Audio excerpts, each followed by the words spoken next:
Baby kit అని, వైఎస్ఆర్ పథకం అని ఏవేవో పేర్లు మార్చుకున్నారు అధ్యక్ష గొప్పల కోసం.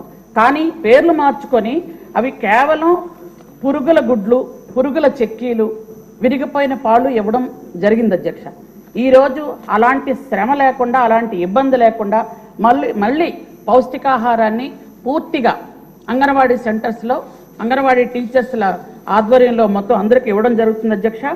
48,000 మంది గర్భిణీలకు, అలాగే పాలిచ్చే తల్లులకు, అంటే వీళ్ళందరికీ కూడా ఈరోజు గర్భిణీలకు మధ్యాహ్నం మనం ఇస్తున్నాం అధ్యక్ష భోజనం.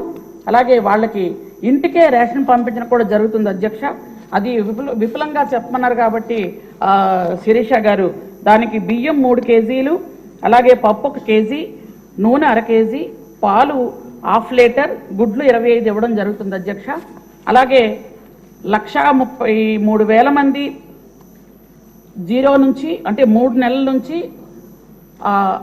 పిల్లలకి, వాళ్ళకు కూడా చిన్నపిల్లలకి బాలామృతం క్రింద 2.5 కేజీలు బాలామృతం, అలాగే 30 గుడ్లు, 5 లీటర్ల పాలు కూడా ఇవ్వడం జరుగుతుంది అధ్యక్ష.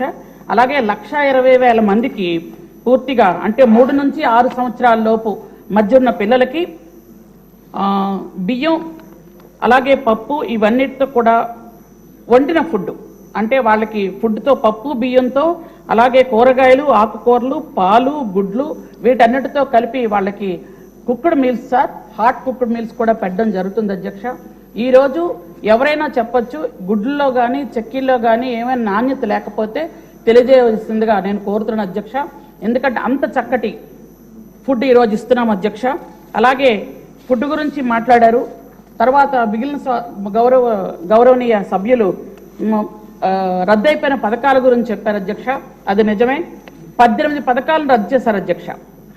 18 పథకాలు రద్దు చేసినప్పుడు ముఖ్యంగా ఫస్ట్ ఏంటంటే ఐటీడీఏని 1983-84లో ఆనాడు గౌరవ నారా నందమూరి తారక రామారావు గారు ఆ రోజు ఐటీడీఎల్ని పెట్టి గిరిజనుల కోసం ఐటీడీఎల్ను బలోపేతం చేస్తే, ఆ రోజు చంద్రబాబు నాయుడు గారు వచ్చిన తర్వాత ఐటీడీఎల్లో ఐఏఎస్ ఆఫీసర్స్ని వేసి గిరిజనుల సేవ కోసం పూర్తిగా ఐటీడీఎల్ ఉంచితే, మొన్న 1924లో పూర్తిగా నిర్వీర్యం అయిపోయాయి అధ్యక్ష.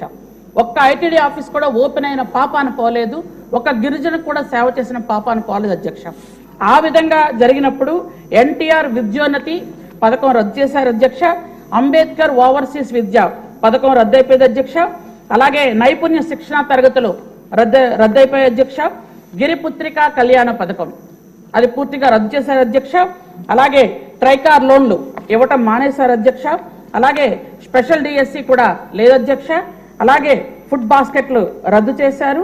అలాగే గిరిజనులకు ప్రత్యేకమైన యాక్ట్, అటవీ హక్కుల చట్టం ఉంది, ఆ చట్టాన్ని పూర్తిగా నిర్వీర్యం చేస్తూ అక్రమ మైనింగ్కి పూర్తిగా ఆజ్యం పోశారు అధ్యక్ష, పూర్తిగా. అలాగే ఏజెన్సీలో ఉన్నటువంటి ఎవరైతే టీచర్స్ ఉన్నారో వాళ్ళకి గిరిజనులతోనే ఇంత పూర్వం మనం భర్తీ చేసే జీవో నెంబర్ 3ని దాన్ని కూడా నిర్వీర్యం చేసి, దాని కనీసం సుప్రీంకోర్టులో కనీసం లాయర్ని పెట్టిన పాపాన్ని కూడా పోలేదు అధ్యక్ష, వదిలేశారు అధ్యక్ష. అలాగే పోడు భూములకి పట్టాలు ఇవ్వకుండా పూర్తిగా నిర్వీర్యం చేశారు అధ్యక్ష. అలాగే గ్రావిటీ స్కీమ్స్ ద్వారా హిల్ టాప్ ఏరియాల్లో మంచినీటి సదుపాయం గౌరవ నారా చంద్రబాబు నాయుడు గారు కల్పిస్తే, గత 5 సంవత్సరాల్లో కనీసం ఆ పథకం అసలు మనకు చూడడానికి కూడా కనిపించలేదు అధ్యక్ష, ఎక్కడ కనిపించలేదు. గ్రావిటీ స్కీమ్నే రద్దు చేశారు అధ్యక్ష.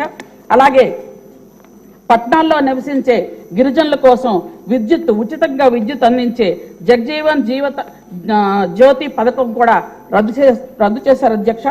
అలాగే గిరిజనులకు పారిశ్రామికవేత్తలుగా రాయితీల్ని ఆనాడు చంద్రబాబు నాయుడు గారు అందిస్తే ఆ పథకాన్ని కూడా రద్దు చేశారు అధ్యక్ష. అలాగే సెల్ ఫోన్ నెట్వర్క్ల కోసం గిరి నెట్ పథకం అనే ఒక పథకాన్ని తీసుకొస్తే ఆ పథకం కూడా పూర్తిగా కనుమరుగైపోయింది అధ్యక్ష. గిరి గోరుముద్దలు ఇంతకు పూర్వం చెప్పినట్టుగానే గిరిజనుల కోసం గిరి గోరుముద్దలు పౌష్టికాహారం ప్రత్యేకంగా అందించేవాళ్ళు, అది కూడా పూర్తిగా తీసేశారు అధ్యక్ష. అలాగే కాఫీ తోటల్ని ఎంతగా డెవలప్ చేశారో తమందరికీ తెలుసు అధ్యక్ష. ఈరోజు కాఫీ అనగానే ఆ కాఫీని గౌరవ ముఖ్యమంత్రి గారు ఆ కాఫీని తీసుకుంటున్నారని, గౌరవ ప్రధానమంత్రి గారు కాఫీని తాగుతున్నారని మనం చూస్తే బ్రాండ్ అంబాసిడర్లుగా ఈరోజు ముఖ్యమంత్రి గారు కనిపిస్తున్నారు అధ్యక్ష. అలాంటి కాఫీని పూర్తిగా నిర్వీర్యం చేసి గంజాయి పండించడానికి ఆ భూములన్నింటినీ ఉపయోగించిన దౌర్భాగ్య పరిస్థితి మనకు గత కాలం వచ్చింది అధ్యక్ష. అలాగే ఏకలవ్య మోడల్ స్కూల్స్ ఇందాక కొంతమంది చెప్పారు, ఏకలవ్య స్కూల్స్ని కూడా పూర్తిగా వదిలేశారు అధ్యక్ష. మళ్ళీ చంద్రబాబు నాయుడు గారు వచ్చాక ఏకలవ్య స్కూల్స్కి మళ్ళీ ఈ రోజు అవి కట్టడానికి మొదలు పెట్టడం జరిగింది అధ్యక్ష. ఏకలవ్య స్కూల్స్లో నేషనల్ నుంచి టీచర్స్ వచ్చి పూర్తిగా వాళ్ళకి అక్కడే ఉండి చెప్పే పరిస్థితి కూడా ఈరోజు ఉంది అధ్యక్ష. అలాగే బెస్ట్ అవైలబుల్ స్కూల్స్ అని చంద్రబాబు నాయుడు గారు ఏర్పాటు చేస్తే ఆ స్కూల్స్ కూడా ఈరోజు కనిపించకుండా చేశారు అధ్యక్ష. అలాగే మనకి గత కాలంలో 4500 బడ్జెట్ ఉంది అధ్యక్ష. అదే హైయెస్ట్ అధ్యక్ష గిరిజనుల కోసం. దానిలో కూడా ఎక్కడికక్కడ మళ్లింపులు ఎక్కడికక్కడ తీసుకోవడం జరిగింది అధ్యక్ష. ఈ రోజు చంద్రబాబు నాయుడు గారు 7500 కోట్లు గిరిజనుల కోసం ఈ రోజు బడ్జెట్ కేటాయించారు అధ్యక్ష. కాబట్టి అవన్నీ కూడా ఈ రోజు అన్ని కార్యక్రమాలు గత కాలంలో చంద్రబాబు నాయుడు గారు 3వసారి ముఖ్యమంత్రి అయినప్పుడు ఏ పథకాలు అయితే పెట్టారో ఇప్పుడు 4వసారి ముఖ్యమంత్రి అయిన తర్వాత కూడా ఆ పథకాలన్నీ మళ్ళీ కంటిన్యూ అవుతాయని తమ ద్వారా అందరికీ తెలియజేసుకుంటూ, చాలా మంది ఇంకా చాలా క్వశ్చన్స్ అడిగారు అధ్యక్ష. డోలీలు మోతలు లేకుండా 2000 గ్రామాలకి 2500 కోట్లతో రోడ్లు వేస్తున్నాం అధ్యక్ష. గత కాలంలో డోలీలు మోతలు ఎందుకు ఉండేవి అంటే పూర్తిగా ఫీడర్ అంబులెన్స్లు తీస్తారు అధ్యక్ష. మళ్ళీ ఇప్పుడు ఫీడర్ అంబులెన్స్లు కూడా మళ్ళీ తీసుకొస్తున్నాం అధ్యక్ష. ఎక్కడైతే రోడ్లు వెళ్తున్నాయి అక్కడ అంబులెన్స్లు ఉంటున్నాయి, ఫీడర్ అంబులెన్స్లు ఉంటున్నాయి. అలాగే గౌరవ ఎమ్మెల్యే గారు అడిగిన ప్రశ్నకి